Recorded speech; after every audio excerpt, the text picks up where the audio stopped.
آئندہ بجٹ میں سرکاری ملازمین کی تنخواہوں اور پینشن میں کتنا اضافہ ہوگا؟ بڑی خوشخبری آ گئی۔ آئندہ بجٹ میں سرکاری ملازمین کی تنخواہوں میں 20% اور پینشن میں 15% اضافے کی ابتدائی تجویز سامنے آ گئی۔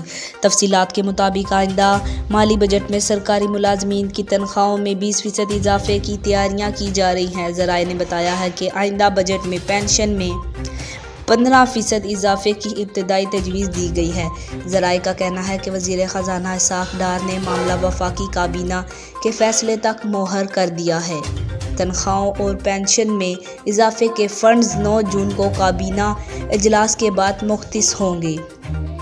ذرائع نے کہا ہے کہ پہلی بار ای او بی آئی پینشنر کے لیے عبوری امداد کی سفارش بھی کی جا رہی ہے۔